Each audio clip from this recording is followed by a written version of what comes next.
Bonjour à tous. Pas de décor surjoué, pas de clash, pas de buzz. Vous êtes sur le média qui donne la parole aux gens qui ont une histoire extraordinaire. Bienvenue sur l'Insider. J'ai le plaisir aujourd'hui d'accueillir un invité au destin absolument incroyable. C'est un combattant en dehors et sur les terrains, sur les tapis, devrais-je dire. Il est plusieurs fois titré au niveau mondial en judo paralympique. J'ai le plaisir d'accueillir Julien Taurine. Bonjour Julien. Bonjour. Est-ce que tu veux bien, pour les gens qui ne te connaissent pas, qui auraient le mauvais goût de ne pas encore te connaître, te présenter en quelques mots? Donc, je m'appelle Julien Taurine, j'ai 47 ans. Je suis atteint d'une cécité, d'une maladie qui s'appelle la rétinite pigmentaire, qui atteint les yeux. Et donc voilà, j'ai participé plusieurs fois au championnat d'Europe, au championnat du monde et 3 fois aux Jeux paralympiques. Un judo, un judo handisport. Merci Julien. Alors Julien, il est extrêmement humble parce qu'il utilise le terme participer. J'ai devant moi le détail de son palmarès et j'aimerais, avant de rentrer dans des questions liées à ton histoire, le rappeler un peu aux internautes. Julien est médaillé olympique aux Jeux paralympiques. Donc de mémoire, c'était les Jeux de De Pékin en 2008. Pékin 2008, c'est ça. Tu es plusieurs fois vice-champion du monde de judo paralympique également. Non, j'ai été 2 fois médaillé de bronze en 2002 et en 2006 et 2 fois vice-champion du monde par équipe en 2002 et en 2006. En équipe, voilà. C'est 12 titres de champion de France et plusieurs fois titré au niveau européen également, donc des deuxièmes places. Ouais, malheureusement, j'ai fait 3 fois vice-champion d'Europe, 3 fois perdu en finale contre la même personne. Je sais. Donc voilà. Mais en tout cas, pour les gens qui ne mesurent pas un peu l'étendue de ton palmarès, aujourd'hui dans le judo français, tu te situes où en termes de palmarès? Qui sait il y en a beaucoup qui ont plus que toi, honnêtement? Ah oui, il y en a qui ont beaucoup plus que moi, oui. Mais Il y a une fille et un garçon notamment qui sont beaucoup plus titrés que moi. je le dis à sa place parce qu'il ne me le dira pas, qu'on accueille un très grand sportif du sport français, du sport paralympique. Julien, le principe de l'Insider, c'est de dresser des portraits des invités qui ont la gentillesse de venir se prêter à l'exercice. Donc si tu le veux bien, on va rentrer dans la première partie de cette entrevue où j'aimerais qu'on parle de ton enfance et de comment tu as vécu tes premières années de judo. Tu es né le 23 juillet 1978. C'est ça. Tu es né à Montpellier? Oui, à Montpellier. Donc on a un vrai pur Montpellierin. Non, pas vrai pur Montpellier parce que mes parents sont pas purs Montpellier, mais oui, je suis né à Montpellier. Bon. Est-ce que tu as une idée et des infos sur ton contexte familial au moment de ta naissance? Dans quelle famille tu es né? Comment ça se passait chez toi, tes parents? Non, j'ai pas forcément une famille normale, entre guillemets, je vais dire, non, pas de. Ouais, tu as des frères et sœurs? Oui, j'ai une sœur on a 3 ans d'écart, qui est moins âgée que moi, qui a la même maladie que moi également. D'accord. Alors on va revenir sur cette maladie. Tes parents, ils faisaient quoi dans la vie à ce moment-là? Tu le sais ou pas? Dans quel milieu social t'es issu? Ma mère, au début, elle s'est occupée de nous. Ouais. Et puis après, quand mes parents se séparaient, elle était obligée de retravailler, donc voilà. D'accord, ok, très bien. Et ton père, si c'est pas indiscret, il exerçait quel métier? Mon père, il était VRP en vin et spiritueux. D'accord. Quels sont tes premiers souvenirs d'enfance? Est-ce que tu en as qui te reviennent? Les premiers souvenirs que tu as de ton enfance? Non, j'ai pas de. Comme ça, j'ai des souvenirs. Non, les souvenirs après plus tard, à l'âge de. Je veux dire, 7-8 ans, quoi. Mais Ouais. au début, non, j'ai pas de souvenirs. Donc 7-8 ans, c'est quoi? Ça te mène à l'école primaire, c'est ça? Oui, c'est ça, oui. Bon. Et t'as un souvenir comme ça qui te revient de cette Non, époque? non, c'était une époque où on se régalait, on était souvent dehors, on faisait du vélo, on jouait au ballon avec les copains, voilà. Je précise pour les internautes qui nous regardent, tu n'es pas né aveugle. Non, c'est une maladie qui s'est déclarée à l'âge de 9 ans. Voilà. Ce qui signifie en termes clairs que tu as des souvenirs d'enfance où tu voyais Oui, comme oui. un petit garçon sans handicap. Oui, à savoir que maintenant, j'ai encore une perception de vision. Pour donner un exemple, c'est comme si toute la journée, on était avec une feuille de papier calque devant les yeux. D'accord. Tu n'es pas dans le noir Non, je suis pas dans le total. noir. Non, pas du tout. D'accord, ok. Ça te fait comme une image floue, c'est ça? Voilà, comme une image floue. Ouais. D'accord, ok. Après, il faut jouer beaucoup avec le contraste, quoi. Oui. Mm. Oh, mais ça, je sais pas, tu me diras peut-être, ça doit avoir une importance, non, de pas être dans le noir total. Ah, pour moi, oui, c'est important, oui. Bien Je sûr. sais pas si je supporterais de vivre dans le noir total. Hein. Bah, c'est pour ça que je te pose la question, s'il y a Euh, quelque chose de terrifiant dans l'idée d'être dans le noir, hein, pour moi, oui. bien sûr. T'étais quel genre de gamin, Parce que déjà à l'époque, t'étais un compétiteur, t'avais cet esprit un peu de compète ou? Non, non, je pense pas que j'étais quelqu'un de compétiteur, mais j'ai plus quelqu'un pas hyperactif non plus, mais qui avait besoin de bouger, quoi. Tu te souviens de tes premières années scolaires? Parce qu'en cinquième, je suis resté en milieu scolaire normal et après, je suis parti en école spécialisée parce que je pouvais plus suivre les cours normaux parce que je prenais les cours sur la dictée du prof, mais le soir, quand j'arrivais à la maison, je pouvais plus me relire, donc il a fallu que j'apprenne le braille en catastrophe et que D'accord. je parte dans une école spécialisée sur Toulouse pour les personnes handicapées, quoi. Alors, on va y aller étape par étape justement, mais là, tu me tends une perche pour cette fameuse année 1988. Tu me dis hein, si mes infos sont, tu me corriges si jamais je me trompe. Donc tu as 10 ans et là ta vie bascule. On te diagnostique, alors je relis mes notes pour être sûr, une rétinite pigmentaire. Oui, C'est une maladie génétique dégénérative de la vue. oui, C'est ça? oui, c'est ça. Alors, en gros, En gros, pour faire comment tu simple, découvres ça? Oui, alors vas-y, vas-y. c'est comme si on prenait une feuille de papier blanc, qu'on mettait des taches d'encre sur la feuille, au fur et à mesure, la feuille, elle devait devenir noire. Ben, la rétine, c'est pareil, en fait, c'est des pigments qui éclatent sur la rétine et qui cachent au fur et à mesure la rétine. D'accord. Ouais. Et comment vous apprenez ça? C'est quoi? C'est tes parents? Oui, c'est mes parents Comment vous avez détecté ce problème? parce que mes parents, ils ont vu que dans le noir, on se cognait, qu'on avait quand même des problèmes pour se déplacer, tout ça, donc avec des ophtalmos, on a fait faire des examens qui ont révélé cette maladie, cette pathologie qui est associée à un autre syndrome qu'on appelle Bardet-Biedl, qui associe plusieurs maladies avec, en fait. D'accord. Ouais. Je vais rebondir sur deux choses, mais tu dis on. Tu parles de ta sœur aussi? Oui, ma soeur, vu que moi j'ai été touché, du coup, mes parents ont fait des examens pour ma soeur et D'accord, voilà, du coup, c'était. d'accord. Et quand vous apprenez ça, qui c'est qui l'apprend? C'est tes parents d'abord? Oui, c'est mes parents, on était trop petits pour. Oui, bien Voilà. sûr, à 10 ans. Et qu'est-ce qu'on leur dit? Est-ce qu'ils ont conscience à ce moment-là que tu vas perdre la vue?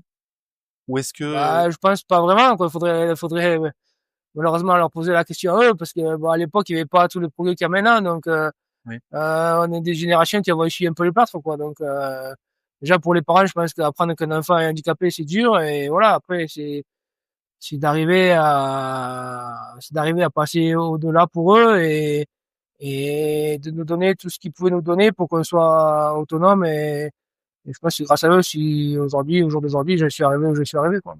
bien sûr.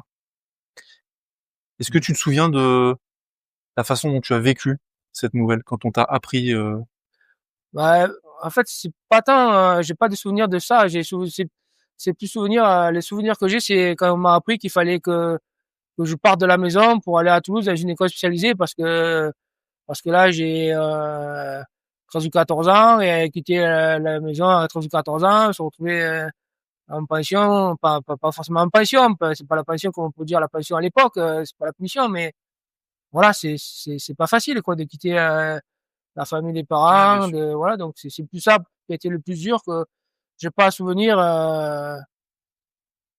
d'étapes de quand on nous a appris qu'on avait, voilà, sauf si ce truc quand on m'a, ce que je souvenir quand on m'a confisqué le vélo parce que c'était trop dangereux que voilà, c'était Ouais. terminé, voilà, c'est Mais t'as pas le souvenir d'une discussion aucun, solennelle non, aucun souvenir, avec ton non, père ou ta mère non, qui te j'ai jamais dit eu de discussion de ça, par rapport à ça quand on d'accord. était petit.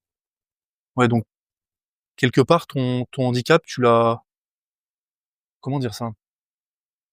Tu l'as découvert en le vivant en fait. Oui, Si voilà, je oui, dis pas de bêtises, c'est oui, ça? oui, c'est un peu, enfin, oui, je pense qu'on était petits et qu'on n'a pas voulu nous dire, nous, voilà, on nous a dit qu'on avait des problèmes de vue, on nous a pas forcément expliqué forcément alors ce que c'est de peur, pas de connaissances, comme c'était le début, je peux comprendre mes parents aussi, mais après, voilà, faut leur en vouloir parce que bon, ils nous ont quand même pas, comme je dis, ils nous ont pas couvé, ils ont pas regardé sur leur âge en disant, les pauvres sont handicapés, ils pourront rien faire, hein. Au contraire, ils ont essayé de tout faire pour qu'on puisse se débrouiller, être Ouais. autonome et avoir une vie sociale, entre guillemets, normale. Si je vais dans ton sens, quelque part, on peut dire que ils ont essayé de maintenir une certaine normalité. C'est ça que tu... Ouais, oui, peut-être, mais sachant que, voilà, une normalité, sachant que vous savez très bien que le problème était là et était bien là et que, voilà, ça irait pas en s'améliorant, quoi. Ouais. Ça, je savais, quoi. Et ça, toi, en tout cas, à 10 ans, tu le savais pas? Non. D'accord. Quand est-ce que tu as perdu la vue définitivement? Enfin, tu nous as dit que tu vois toujours un voile, Mais, mais à partir de quand réellement c'est devenu ouais, ça a baissé je veux dire, entre l'adolescence et le début entre, je veux dire, entre le gros du truc, c'est entre 14 et 19, quoi. donc ça a été progressif. Oui, oui.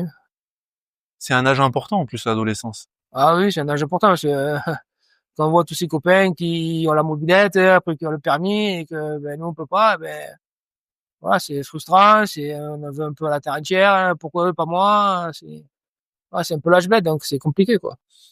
T'avais une vie sociale active, je veux dire, t'étais entouré, t'avais des amis à ce moment-là. Comment ça s'est passé avec parce que ça a dû Ouais, radicalement changer ton lien aux gens en fait. j'avais des amis, mais petit à petit, les amis, ils se sont un peu, ils sont partis de leur côté, ils ont fait leur vie, et moi, oui, après, il a fallu que je rebondisse quand je suis parti à Toulouse, quoi. En fait, je me suis refait des amis, en fait, qui étaient dans le même système que moi, presque, à la limite. Jusqu'à tes 14 ans, tu suivais une scolarité encore Oui, normale. oui. Et Avec les à la ouais. fin, je pouvais plus parce que je prenais la dictée sous l'écoute du prof, mais j'arrivais chez moi, je pouvais plus me relire, quoi. J'arrivais pas à me relire. Ouais.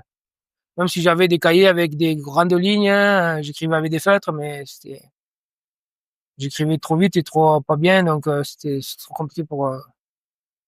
Ouais, tu J'ai fait le sentais choix. que ça t'handicapait au Ah mais quotidien pour ouais, l'apprentissage. je pouvais plus suivre, donc j'avais qu'une seule solution, c'était d'apprendre le braille, quoi.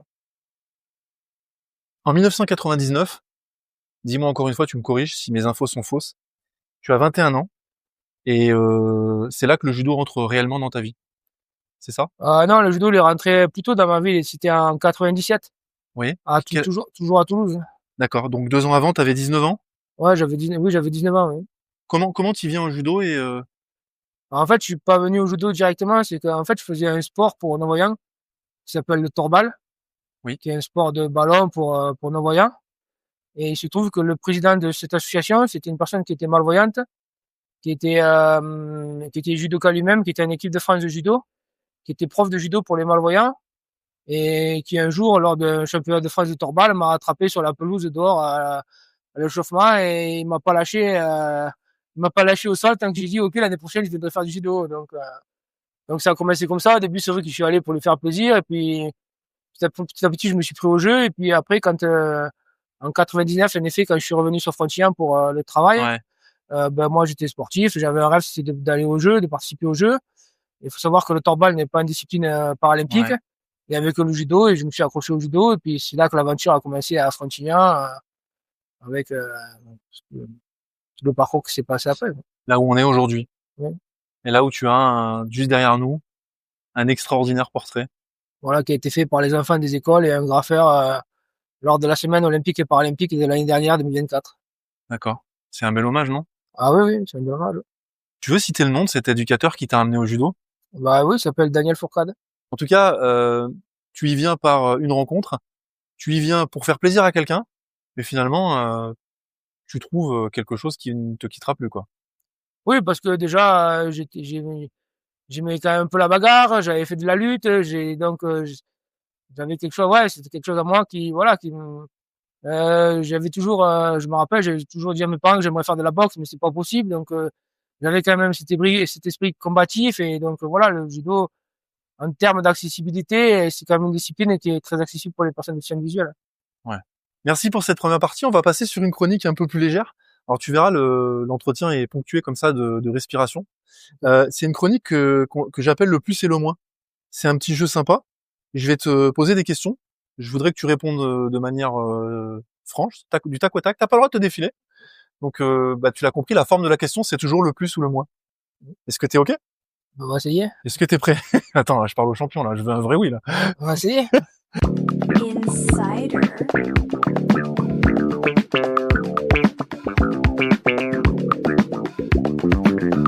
La plus belle chose que t'as apporté à ton handicap? Moi, je pense que c'est de participer aux Jeux paralympiques. Le moins facile à vivre dans ta vie quotidienne à cause de ton handicap? Bah, c'est l'autonomie de tous les jours.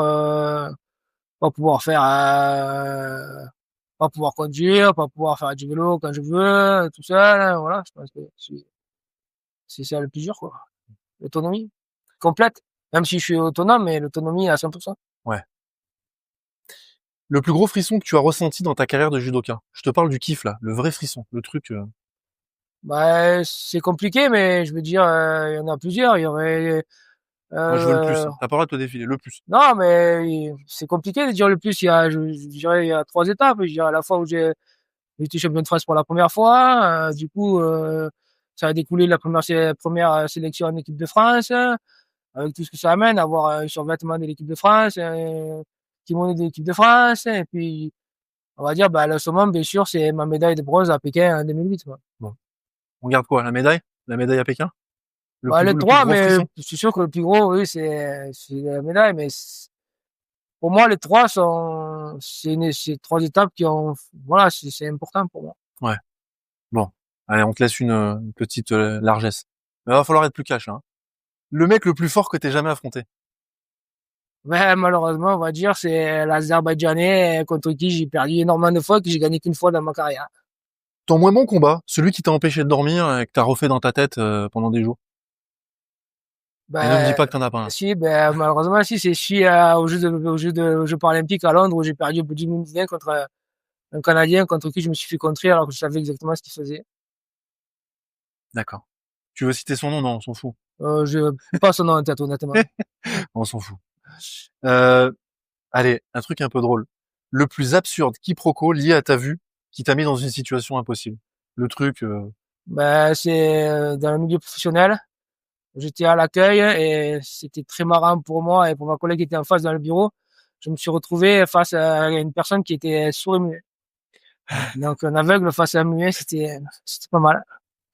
j'avoue. Le moins glorieux craquage que t'as eu en compète. La fois où t'as pété les plombs. Et ne me dis pas que t'as jamais pété Non, les plombs. Je connais un petit peu le bonhomme.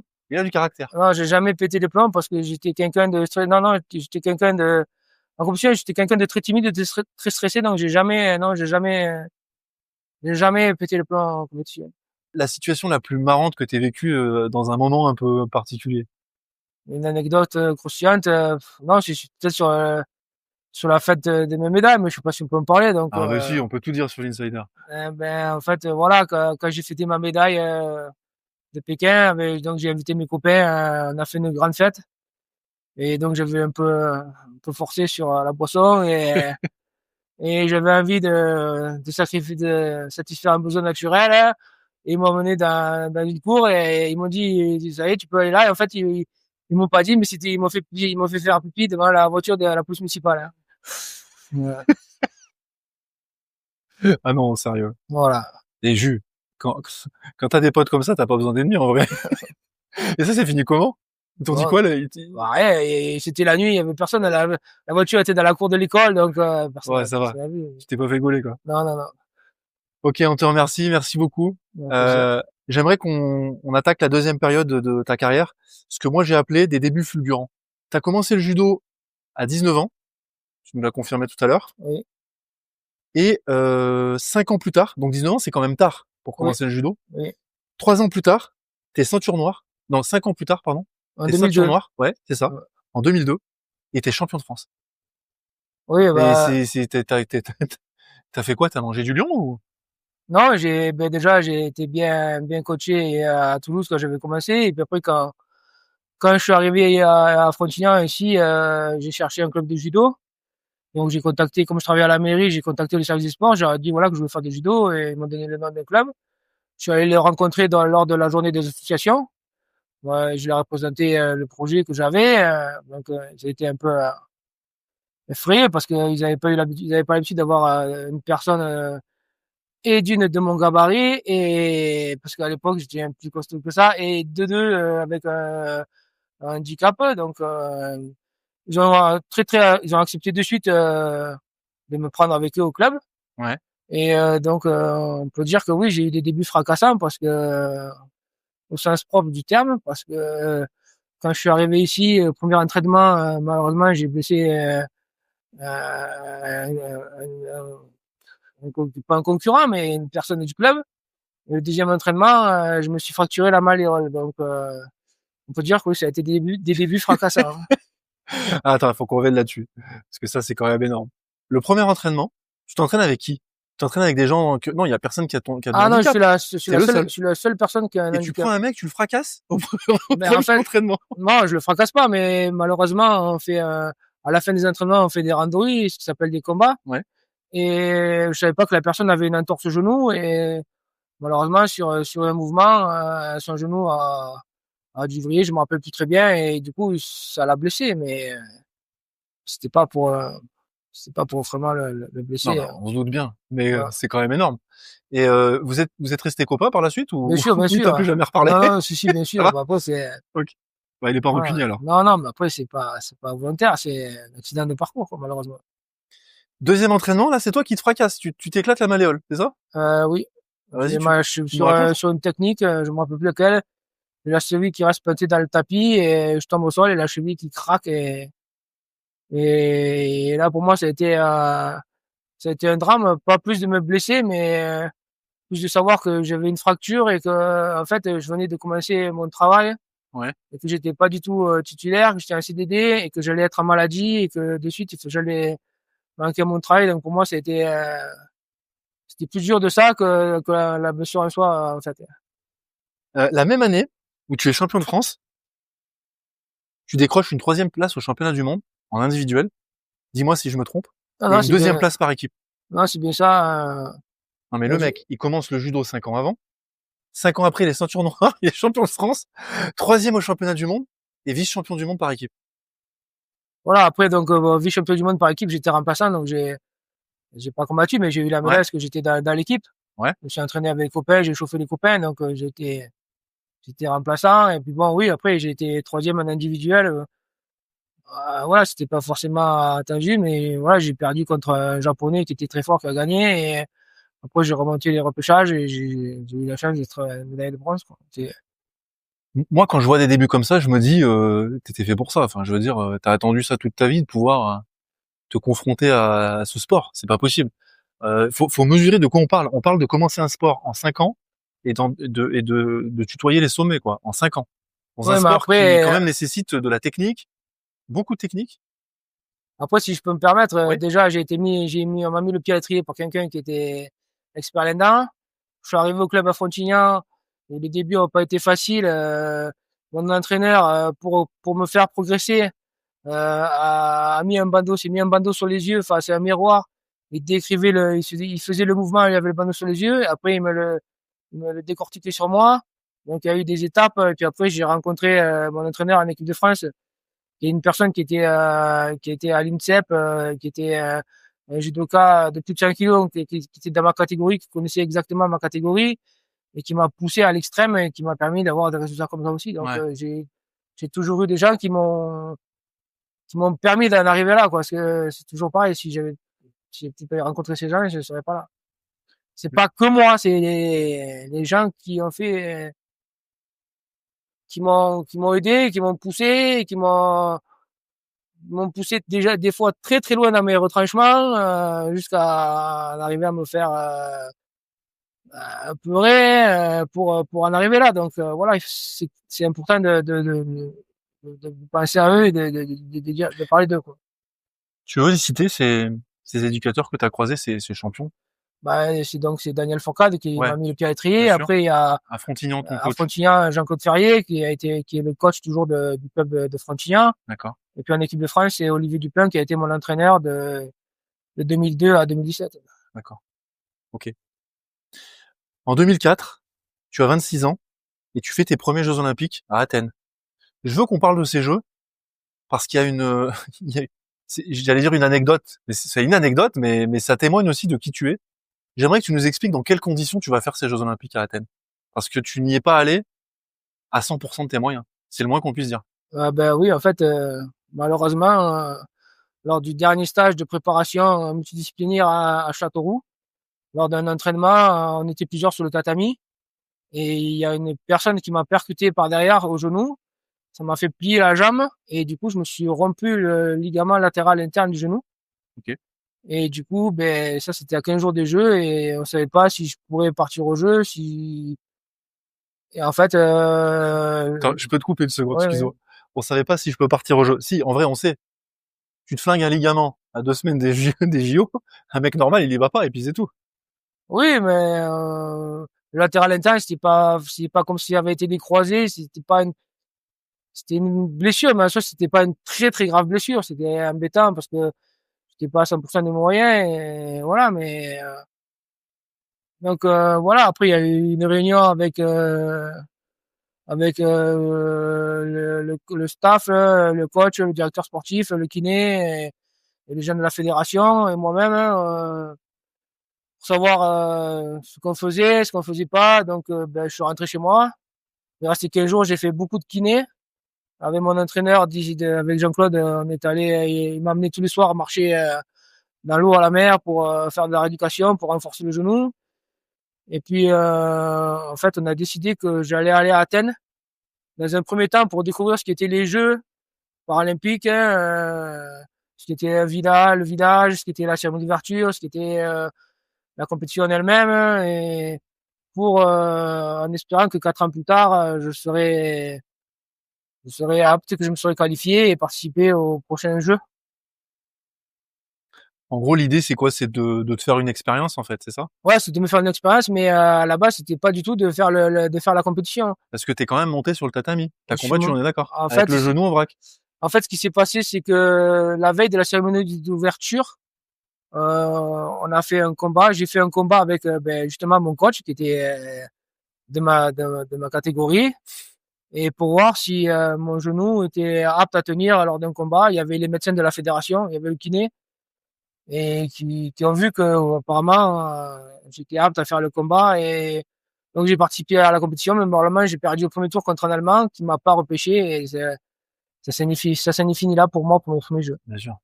Non, mais quand même, je veux dire, t'avais une excuse toute faite là pour dire bon bah tant pis, je combats pas. Mais non, t'as quand même tenu à y aller quoi, avec le genou Ouais, mais bon, c'était mes dans la premiers. boîte à J'avais chaussures. fait 2 ans de préparation avec tous les sacrifices que Ouais, ça ouais. demande, hein, et puis la magie que c'est les jeux. Donc, je crois que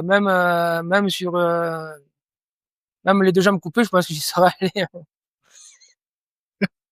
Un aveugle avec une jambe coupée là quand même, tu cumules là, ça devient Ah compliqué là. ben non, Bon, Dieu merci, t'étais sur tes 2 jambes, mais une jambe un peu fatiguée quand même. c'est ça. Euh, à cette époque, puisqu'on parle des jeux, donc t'as 26 ans, tu nous en as un peu parlé, mais concrètement, pour que les gens voient un peu quel était ton quotidien, tu vis de quoi à 26 ans? Tu vis de quoi? Tu À, travailles, à t'as 26 un ans, oui, emploi? à Parce qu'on l'emploi. sait que les sports comme le judo, c'est pas des sports dans lesquels on gagne beaucoup d'argent, faut être très clair. Et donc Ben, la plupart des sportifs de haut niveau, ils travaillent à côté, quoi. ben, surtout dans le monde du handisport, faut savoir que à l'époque, il y avait pas tous les moyens qu'il y a aujourd'hui. Ouais, il faut savoir qu'au début que j'ai commencé ma carrière, tous mes stages et toutes mes compétitions, je prenais sur tous mes congés. J'avais aucun aménagement de poste, j'avais rien. Donc, je m'entraînais le soir. Des fois, j'allais comme à Frontier, il n'y avait pas forcément des partenaires de mon gabarit pour m'entraîner. Ouais. On avait mis en place, j'allais m'entraîner à Montpellier. Je rentrais à 11h du soir chez moi. Le lendemain matin, il fallait que je me lève pour aller travailler, parce que je travaille, je suis standardiste à la mairie de Frontignan. Ouais. Donc c'était compliqué, mais c'est la passion qui a pris le dessus, quoi. Donc en Et gros, puis voilà, nous oui, on avait nous le judo, on gagnait pas d'argent, on avait on avait des petites primes et des petites subventions du département, de la région si on allait au jeu. Mais moi, tous mes titres de champion de France, moi, ou mes titres de champion du monde ou de vice-champion d'Europe, moi jamais rien apporté. Mais après, comme je dis encore une fois, c'est de la passion, voilà, c'est. euh, et entre nous, il y a personne qui nous regarde là. Une médaille au jeu, ça rapporte ou quoi? Mais maintenant, ça, oui, ça rapporte de plus en plus. En 2008, il faut savoir qu'une médaille d'or, c'était 50 000 euros. Médaille d'argent, c'était 20 000 euros. Médaille de bronze, 13 000 euros. 2005, 27 ans, euh, tu deviens champion d'Europe par équipe, vice-champion d'Europe en individuel. L'année suivante, médaille mondiale et encore une médaille européenne en 2007. En parallèle, tu es déjà 6 fois champion de France à seulement 29 ans. Ce qui frappe, moi, quand je vois ton parcours, c'est la régularité. C'est-à-dire que tu as démarré fort, mais tu sais, les étoiles filantes dans le sport, on en voit. toi, tu t'es pas contenté de réussir ton entrée dans ce sport. T'as maintenu un niveau de performance que je trouve littéralement remarquable. Comment t'expliques cette régularité? Ben, c'est-à-dire qu'au niveau national, j'étais obligé parce que j'étais un peu l'homme à abattre dans ma catégorie.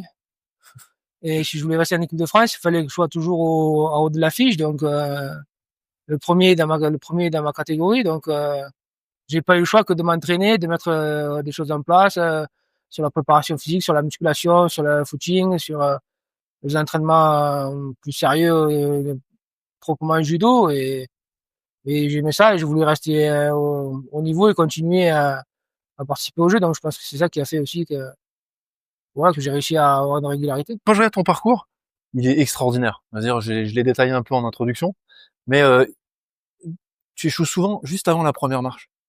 Malheureusement, oui. Et c'est toujours cet Azerbaïdjanais qui t'a fait ça ou Toujours, ouais. c'est vrai? Oui, les trois finales championnat d'Europe, j'ai Ouais. perdu 3 fois contre lui. Mais tu dois le haïr, ce mec. Un petit peu, mais il était vraiment plus fort, quoi. Et voilà. Il a été 2 fois champion paralympique, hein, champion du monde. Donc, T'as son nom? On peut le citer. oui, il s'appelle Ilan Zakliev. Ilan Zakliev. Ok. Ouais, qu'on peut lui rendre hommage. Oui, oui, oui.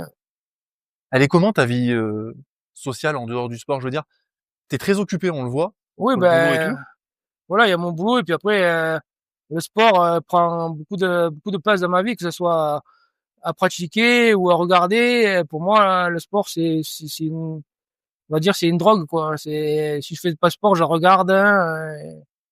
C'est pas moi qui ai fait la blague là. Il regarde. C'est pas moi. Ouais, là, je suis, je supporte. Voilà, quand je vais dans un stade, c'est comme si c'était moi qui participais.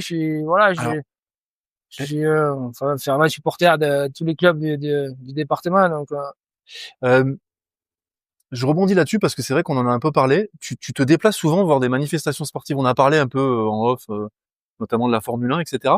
C'est paradoxal, c'est-à-dire que tu ne vois pas, mais tu aimes te déplacer sur place. Qu'est-ce que ça t'apporte en fait d'être comment tu vis ben, l'expérience en sur fait? place, déjà, il y a l'ambiance des tribunes, hein, il y a les impacts des joueurs. Parce qu'en général, je me suis toujours débrouillé. Ben, déjà, on me connaît beaucoup dans le département, donc je me suis toujours débrouillé pour avoir des places au plus près du terrain, en expliquant que j'étais non-voyant, malvoyant et que moi, c'était important d'entendre les coachs, d'entendre les joueurs parler, tout ça. Donc, j'ai toujours été très, très proche des terrains. Et puis après, je suis avec quelqu'un qui m'accompagne et qui me décrit le match. Et puis, il faut savoir aussi que j'ai toujours un vieux Walkman à radio avec moi pour écouter les commentateurs à la radio. Ça me permet de suivre le match. Tu sais que le mot Walkman là, il y a des gens ils savent même pas ce que c'est là. Je sais bien, mais moi, j'en ai un, je peux vous dire qu'il est très, très vieux et qu'il fonctionne encore et que c'est une relique, mais il est allé dans beaucoup de stades. Ok. C'est presque un objet fétiche, non? Ah, Non. oui, oui, Donc t'arrives à par le biais de la radio oui. La radio, et la personne qui est à côté de moi, et et puis, à vivre l'événement. oui. Ok. Est-ce que, pardon, si ma question est trop intime, tu me dis non. Mais est-ce que tu te représentes mentalement ce qui se passe? C'est une question que je me pose. Est-ce qu'un déficient visuel, quelque part, il se crée une image mentale? C'est toi qui as déjà vu avant Oui, un peu. Et d'être aveugle. puis maintenant, avec le livre de description, c'est encore plus facile, faut que je veux dire. Ouais. Donc, oui, oui. Donc quand l'équipe de France de foot marque un but, t'as le but dans ta tête en fait. Oui, Tu oui, l'imagines. ben, si le commentateur est bon et qu'il décrit bien l'action, oui, c'est facile, hein. Après, si voilà, il a juste marqué un but, on sait pas s'il a fait une reprise de volée, s'il a marqué dans Ouais. la lucarne, hein. Ah, Ouais, donc c'est important, ça, pour nous aussi, je précise tout à l'heure, on a discuté foot. Je lui ai conté mon analyse très experte sur une action et un but qu'un certain club a encaissé. Et Julien m'a très précisément décrit le but et m'a expliqué que je me trompais. Et j'ai trouvé ça génial. non, mais après, voilà, Parce que finalement, non mais c'est fou quoi. Je trouve ça génial. ouais, c'est des ressentis, après, c'est une expérience aussi, donc, voilà. On va faire une autre respiration. On va arriver dans une chronique. Alors là, je vais me mettre complètement en retrait. La chaîne a des internautes, des abonnés qui nous suivent. Et certains d'entre eux ont voulu te poser des questions. Alors, je vais te faire écouter les questions des abonnés. Et comme d'habitude, dans ces petites chroniques, t'as pas le droit de te défiler. Ah, d'accord. Si tu réponds pas, j'ai quelqu'un à la technique qui te regarde. Je te l'envoie, elle te saute dessus. Pas de problème, j'ai pas peur. Ah, je pense que tu devrais, moi. Il y a que les peureux qui ont peur. Insider.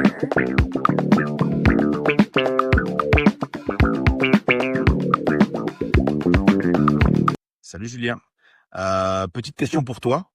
Quand tu rentres sur un tatami, tu te sens comment? C'est en mode quoi? En mode combattant ou en mode plutôt technicien?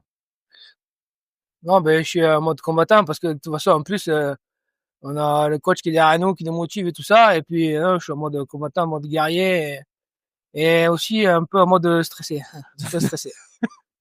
Mais t'es pas en mode technicien, t'es pas là à te dire, Non, aujourd'hui je vais rentrer Uchimata, non, je vais ça a rentrer été, Aragoshi non, parce ou... que ça a été fait avant par rapport à l'adversaire que je sais que j'ai en face. Donc, Bonjour Julien. Alors j'ai une question qui est peut-être un petit peu indiscrète. Est-ce que tu as une femme et des enfants? Et comment tu as pu concilier ta vie de famille avec ta pratique sportive professionnelle et quelle place ils avaient là-dedans? ben, non, malheureusement, je suis célibataire, j'ai pas d'enfant. Mais justement, tu sais que ça pose la question plus large de, de la difficulté dans le handicap peut-être, Oui, d'avoir une vie sentimentale, j'ai envie de dire, épanouie. C'est plus difficile pour quelqu'un dans ta situation? oui, je pense que c'est plus difficile parce que, ben, forcément, malheureusement, on est dans un pays où il y a des clichés et que je pensais qu'avec les Jeux de 2024 tomberait, mais c'était bien, c'était tout beau, c'est tout flamme, hein, ça fait pchit et maintenant c'est retombé. Donc, on en a encore où le mot handicap fait peur et en France, c'est un sujet un peu tabou, quoi. Salut Julien. Est-ce que tu dirais plutôt que ton parcours de vie était un défi et une revanche sur la vie ou un rêve? Non, je pense que c'est plus un rêve qu'une revanche sur ma vie. Un défi et un rêve, oui, bien sûr. Est-ce que tu fais mieux le judo que papa? C'est la meilleure question. Alors, je sais Ah, pas si tu l'as bien entendu. ça, je peux pas dire parce que j'ai jamais fait du judo avec papa, donc, Alors, pourquoi j'ai laissé cette question? Parce que je la trouve déjà tellement craquante. Mais ça pose une question plus large pour moi. Comment tu te situes par rapport aux valides? Parce qu'en fait, c'est ça un peu l'idée que je trouve intéressante de creuser. Un judoka, quand je dis valide, je sais pas si le terme est approprié. Et si, s'il pas de l'est pas, souci. Si, m'en pas de excuse. souci. En tout cas, par rapport à quelqu'un qui n'est pas dans le handicap. Ben, En termes de niveau, on est où? il faut savoir que nous, on est obligé de faire des compétitions valides parce que on n'a pas assez de compétitions nationales pour se préparer pour les échéances internationales. Donc nous, on a toujours fait des compétitions valides. Et donc au début, il y avait cette histoire de garde. Comme nous, on démarre en garde installée parce qu'on n'y voit pas. Au début, il a fallu le faire accepter aux valides. Un valide n'aime pas perdre contre une personne handicapée. Il se dit, ah mais j'ai perdu contre un handicapé, c'est pas glorieux, quoi. Bien sûr. Alors que voilà, bon, moi, pour me situer au niveau valide, j'ai participé plusieurs fois au championnat de France troisième division et deuxième division. Et mon meilleur résultat en valide, j'ai fait septième au championnat de France troisième division valide. Donc, si je résume, tu t'es frité avec des judokas sans handicap, Oui, obligé. et en plus, t'as performé. Même si, évidemment, Oui, performé, oui, c'est pas au même oui, niveau que ce que tu fais dans ta catégorie oui, naturelle, mais il oui, faut quand même préciser, quand même, enfin, les gens s'en rendent compte, que t'es extrêmement désavantagé. oui, oui, bon, après, oui, oui, voilà. Ok, on va passer à la troisième période de ce portrait. Cette période-là, je l'ai intitulée Pékin et la suite. Mm. Tu vois, avant qu'on se connaisse, j'avais moi identifié que Pékin était un moment important de ton histoire avec le judo, et donc j'ai voulu insister dessus. Donc en 2008, tu as 30 ans, et là à Pékin, ça y est, tu décroches ta médaille olympique, tu finis troisième, donc médaille de bronze. Tu nous l'as dit tout à l'heure, c'était un objectif, enfin c'était vraiment ton objectif de longue haleine, ce pourquoi tu te battais. Est-ce que tu peux nous raconter ce que tu as ressenti à ce moment-là?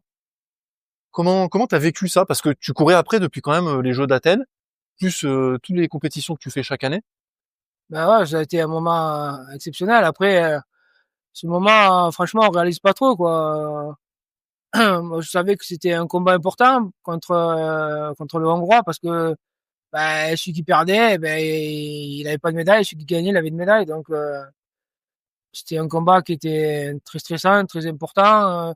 C'était quelqu'un que je connaissais parce que j'avais pris plusieurs fois déjà sur des championnats d'Europe, hein, que j'avais gagné. Et donc, voilà, lui, en plus, il venait de perdre la demi-finale. Donc, derrière, faut se remobiliser Ouais. pour combattre Toi, t'es pour une passé médaille. par Et les moi, repêchages, moi, je hein? suis passé par le repêchage, ouais. Moi, j'ai perdu en quart de finale contre mon ami Isaac Liev, encore une fois. L'Azerbaïdjanais. Exactement. C'est pas vrai.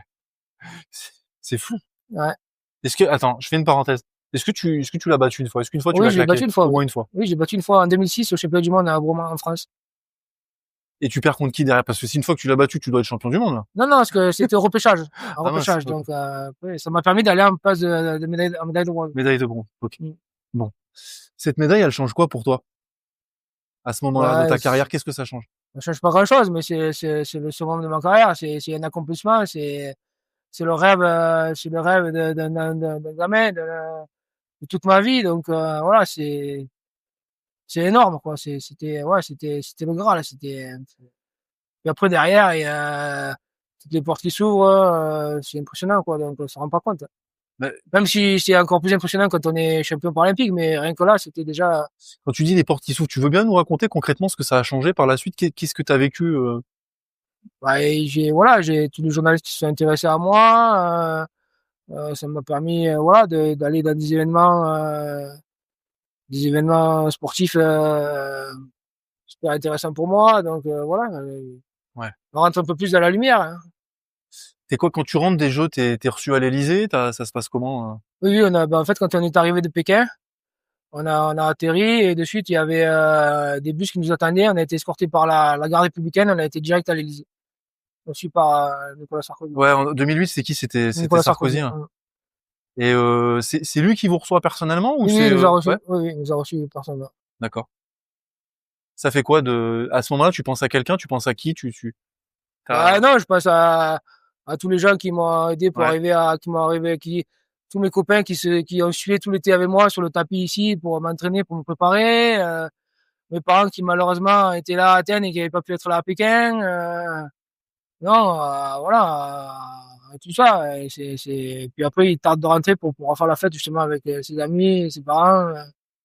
Voilà, ouais, non, c'était un beau moment, même si là-bas on a profité parce qu'on a eu la chance de passer les 3 premiers jours. On est resté jusqu'à la fin des Jeux pour rentrer avec toute l'équipe. Donc, ouais.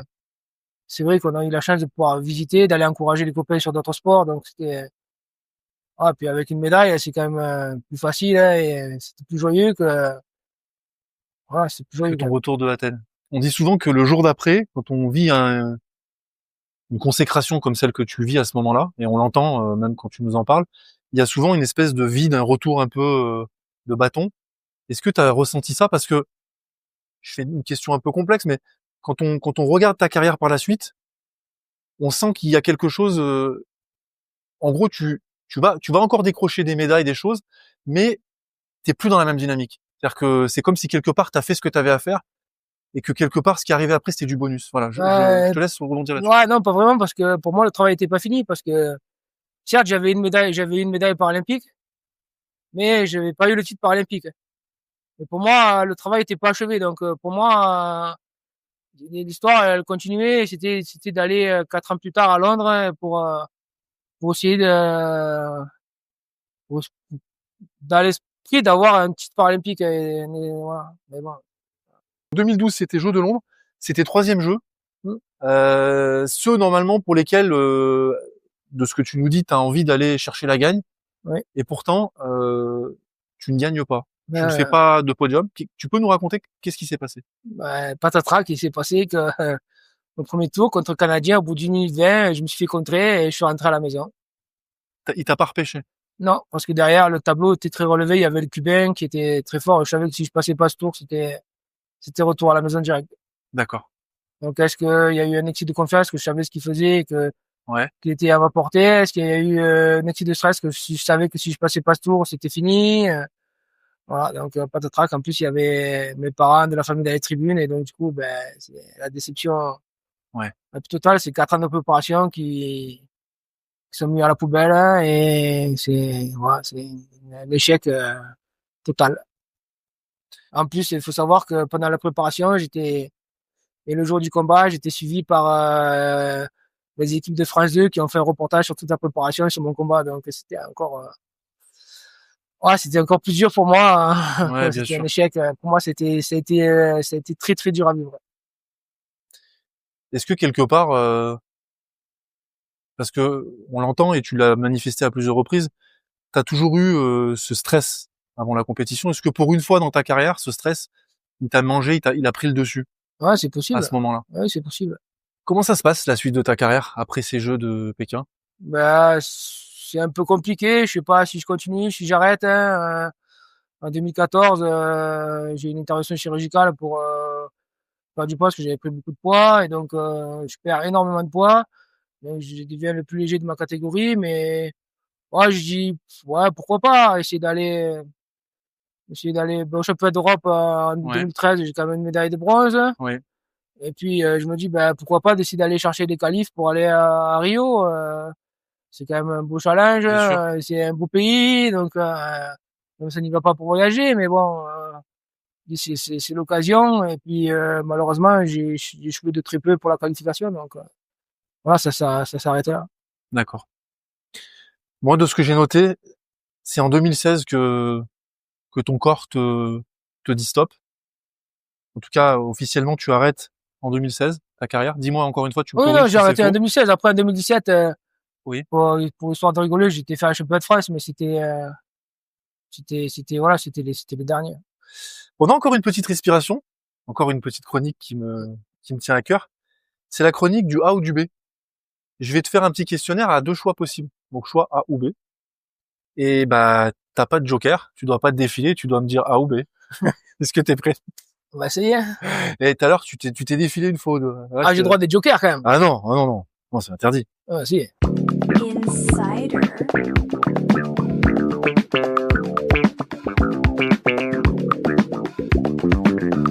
Alors, je te préviens, la première question, elle est terrible. J'allais dire, regarde-moi dans les yeux.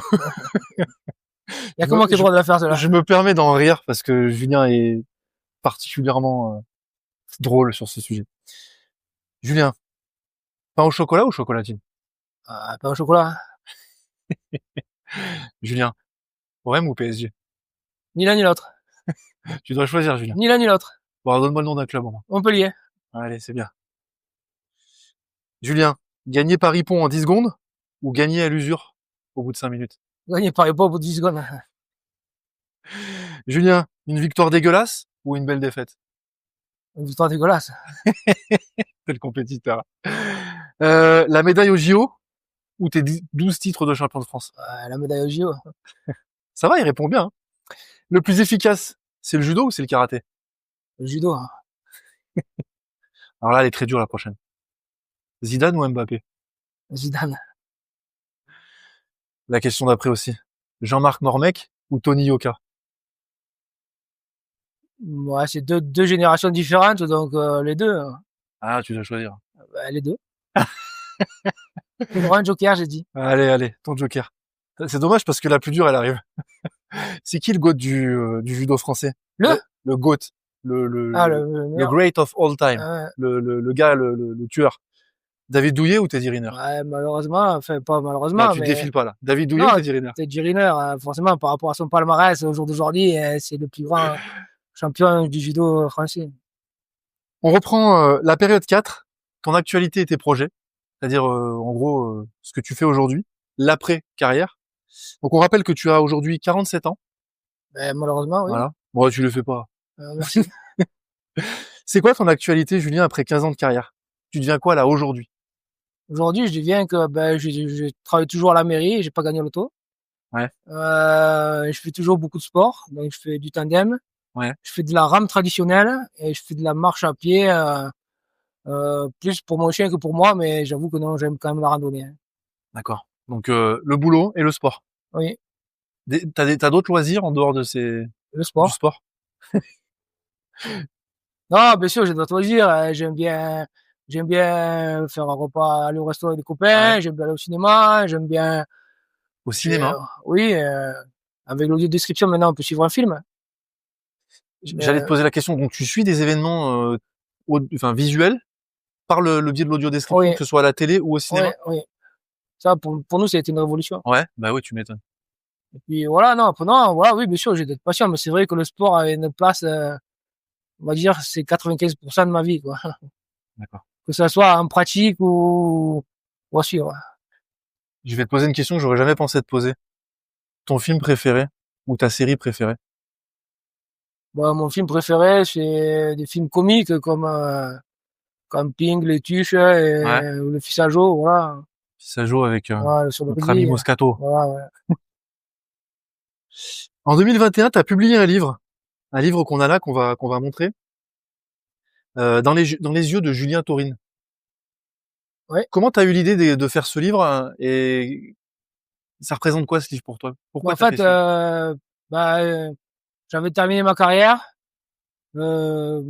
et j'avais envie, de montrer aux gens, entre guillemets «normaux» que malgré un handicap, on pouvait faire, beaucoup de choses et je voulais montrer surtout à des parents qui ont des enfants handicapés qu'il fallait pas les cacher et il fallait pas les couver, qu'en se battant, on pouvait arriver à faire beaucoup de choses, quoi.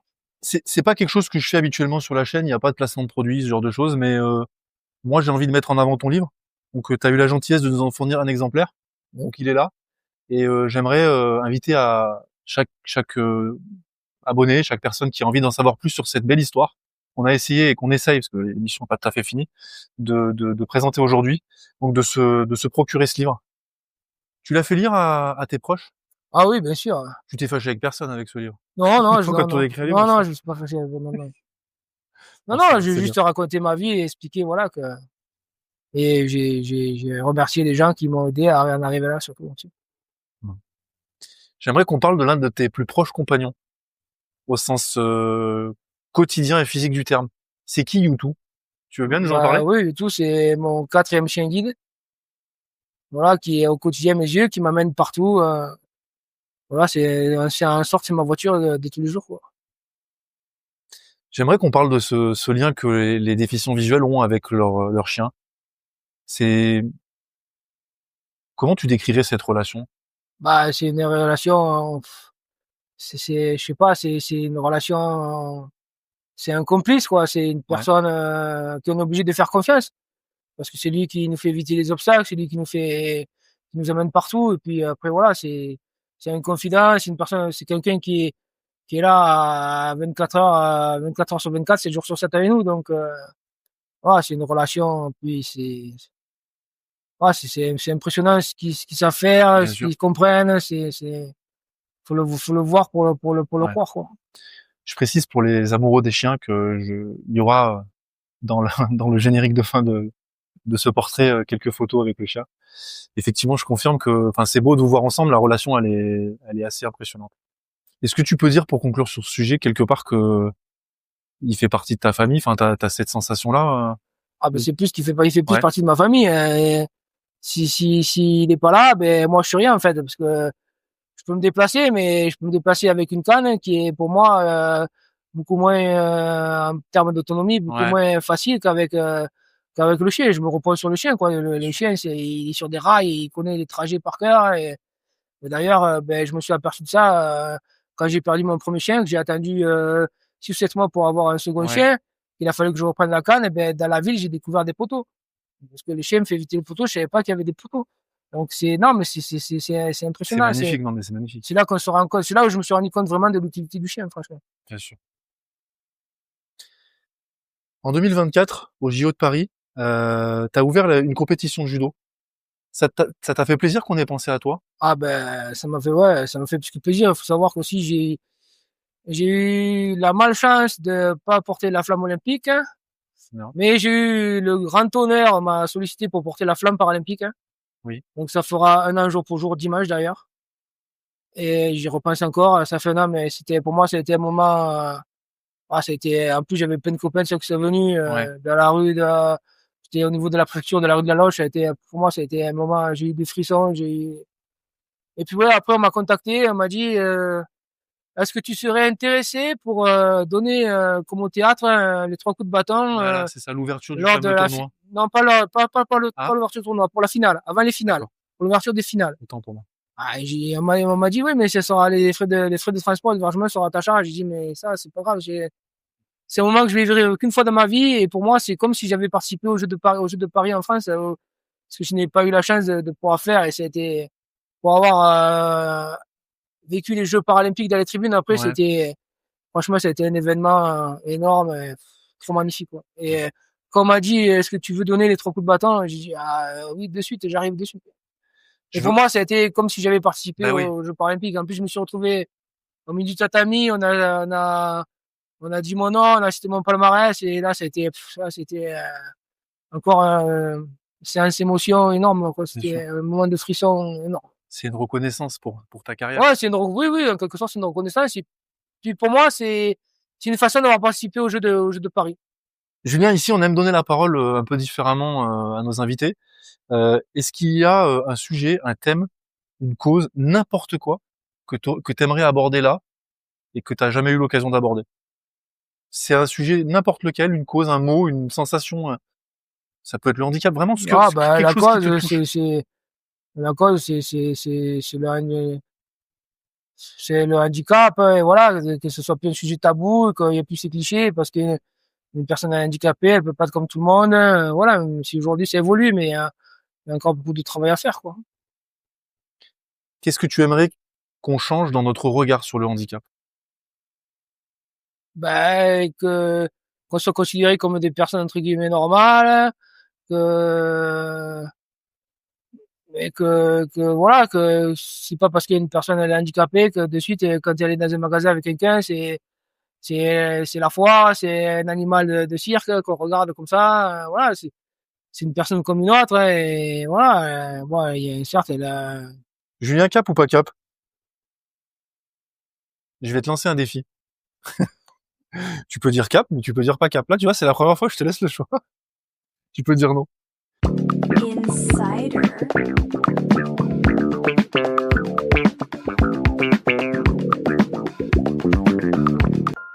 Tu sais qu'on est un média qui se lance, donc encore une fois, merci de nous aider à faire connaître la chaîne et à te dévoiler dans ton intimité avec nous. Quand on atteindra les 10 000 abonnés, est-ce que tu accepterais, évidemment en inside avec les caméras, de me donner une leçon de judo, comme à ta plus belle époque?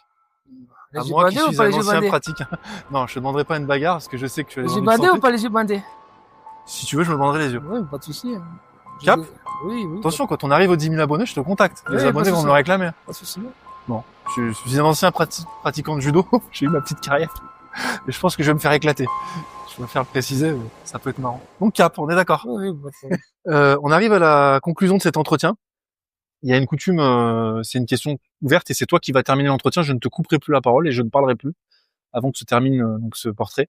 Cette question, elle est très simple. Tu sais que la chaîne a pour vocation d'inspirer les gens en donnant des exemples de parcours de vie inspirants. Donc je vais te laisser 30 secondes pour donner peut-être à des gens qui nous regardent de la force, en leur donnant le meilleur conseil que tu peux leur partager selon ton vécu, ton expérience, ton parcours qui a été singulier, pour que demain, ils soient une meilleure version d'eux-mêmes, qu'ils soient le plus heureux possible dans leur vie et qu'ils continuent d'avancer. Voilà. Qu'est-ce que tu pourrais leur dire en 30 secondes? Vraiment, je ne t'interromprai pas. Quelle est la leçon de vie que tu voudrais leur transmettre?